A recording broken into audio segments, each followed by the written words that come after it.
Hello my dear student, कैसे आप सब। आई होप आप सब बहुत अच्छे होंगे और प्रैक्टिस आप लोगों की बहुत अच्छे से चल रही होगी। तो आगे के जो हमने क्लास में हाल्विंग प्रिंसिपल देखा था, उसी को हम थोड़ा आगे बढ़ाते हुए आज ये नेक्स्ट लेवल पे हम आज ये आरटी और आरटीएस को कैसे लिखना है, उसको हाल्व करना है, अगर आर कॉन्सोनेंट आ रहा है कि नहीं करना है, तो वो सब आज हम इसमें सीखेंगे। To avoid confusion with should and, should को हम कैसे लिखते हैं, डाउन टू अप। एंड को कैसे लिखते हैं, डाउन टू अप। शुड को भी हम आर की तरह ही लिखते हैं और एंड को भी हम आर की तरह लिखते हैं, पर कैसे इसकी साइज हाफ साइज रहती है। तो अगर हम कोई भी वर्ड में अगर रेट लिखा है, अगर रेट को हमने ऐसे हाल्फ में लिख दिया, तब हम जब इसको डिक्टेशन इंग्लिश में ट्रांसलेट करेंगे तब हमको बहुत कंफ्यूजन होगी कि ये हमने शुड लिखा है या हमने कोई वर्ड रेट लिखा है। तो इसके लिए हमें क्या कहा गया है कि use RT and RTS standing alone, we do not use RT and RTS standing alone. Means क्या है कि अकेले अगर हमें आर या टी को ही यूज करना है तब हम उसको यूज नहीं करेंगे। तब हम क्या करेंगे, पूरा पूरा स्ट्रोक बनाएंगे। आर को हम क्या करेंगे, हाफ साइज में नहीं लिखेंगे, क्योंकि हमको फिर क्या होगी, कंफ्यूजन होगी कि ये हमने शुड लिखा है या एंड लिखा है या हमने कोई वर्ड बनाया। जैसे कि रेट को भी हम ऐसे लिख सकते हैं हाफ साइज में, R plus A plus T. Rate second place पे आया, ऑन द लाइन हमने लिख दिया, आर को हमने टी के लिए हाफ कर दिया तो रेट हो गया। पर अगर हमने यहाँ पर हम डिक्टेशन ट्रांसलेट कर रहे हैं, 800 वर्ड के डिक्टेशन लिख रहे हैं, तब हमको ये कंफ्यूजन क्रिएट होगा कि ये शुड है कि ये रेट है। तो इसके लिए हमें पूरा पूरा वर्ड्स बनाना है। जैसे कि रेट, तो रेट को हम पूरा पूरा कैसे लिखेंगे, आर, अप आर और टी। आर के बाद सेकेंड प्लेस वॉवेल ए है, तो यहाँ पर हम सेकेंड प्लेस वॉवेल ए लिखेंगे, रेट। फिर है रेट्स, तो यहाँ पर भी ऐसे आपको हाफ साइज में नहीं लिखना है, पूरा पूरा स्ट्रोक बनाना है। आर अगर शुरुआत में आर यूज हो रहा है और शुरुआत में आर यूज हो तो हम क्या करते हैं, अप आर यूज करते हैं। ये भी मैंने आगे आपको पढ़ा चुकी हूँ। तो अप आर, टी और एस सर्कल। आर के बाद second place vowel A, rates. फिर है right, R plus I plus T, right. I आया, आई हमारा डिफ्थॉन्ग है जिसको हम फर्स्ट प्लेस में लिखते हैं। तो अप आर और टी, आर के बाद यहाँ पर आ गया हमारा आई, आर आई टी, राइट। और यहाँ पर भी राइट है। दोनों के स्टॉक कैसे आएंगे, सेम। इसके भी प्रोनाउंस में आर, आई और टी आ रहा है, तो यहाँ पर आर टी और यहाँ पर आई, राइट। दोनों ही सेम है, पर आप जब डिक्टेशन करोगे तब आपको समझना है कि यहाँ पर राइट का यूज हुआ है कि राइट का यूज हुआ है। कौन से राइट का, ये सही वाला या फिर ये लिखने वाला। तो आपको ये समझना है डिक्टेशन पर से। रॉट, रॉट में R plus O plus T का प्रोनाउंस हो रहा है, तो यहाँ पर आर टी और यहाँ पर सेकेंड प्लेस वॉवेल आ गया ओ, रॉट। फिर आ रहा है रूट, आर प्लस ऊ plus T, root. Third place vowel का प्रोनाउंस हो रहा है, यहाँ पर अप आर और यहाँ पर टी, टी के पहले ऊ का प्रोनाउंस हो रहा है, तो यहाँ पर ऊ, रूट। तो ये कुछ आर के पूरे पूरे स्ट्रोक्स हैं। तो rate, rates, write, right, rot और रूट। आई होप आप सबको ये अच्छे से समझ में आया होगा और आप सब इसकी अच्छे से प्रैक्टिस करेंगे। नेक्स्ट है,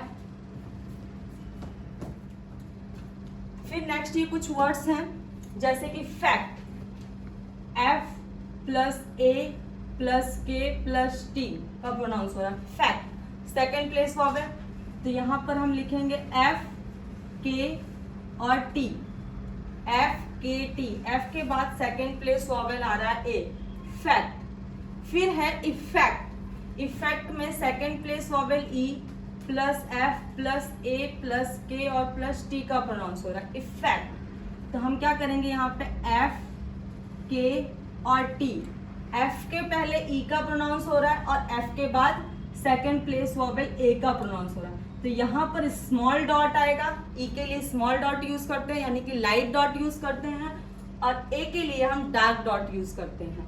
तो यहाँ पर हम लाइट डॉट लिखेंगे और यहाँ पर हम डार्क डॉट लिखेंगे। इफेक्ट और KT हमारा जैसा था वैसा ही रहेगा। फिर है like, L plus I plus K plus D का प्रोनाउंस हो रहा है लाइक।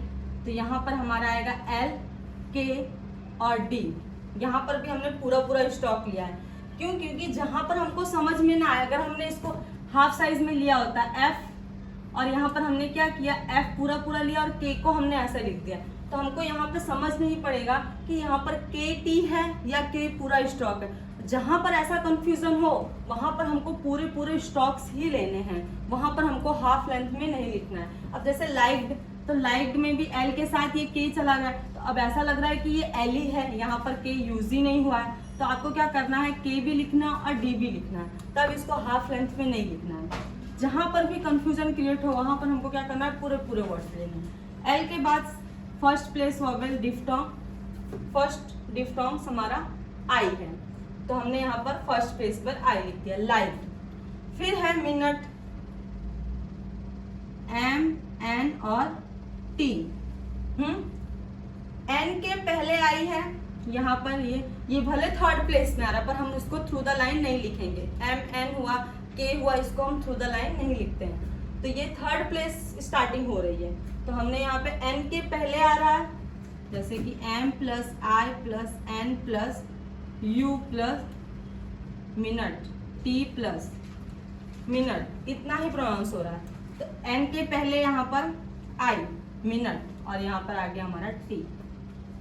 फिर है सिलेक्ट, सिलेक्ट में भी अगर S सर्कल के और यहाँ पर हमने हाफ ले लिया, क्योंकि S plus E plus K plus L plus E plus KT ऐसे आ रहा है, तो हमको क्या, KT को अगर हमने यहाँ पे हाफ लिख दिया तो हमको समझ में नहीं आएगा कि SL ही यूज हुआ है, तो हम यहाँ पर भी क्या करेंगे, SL, K और T।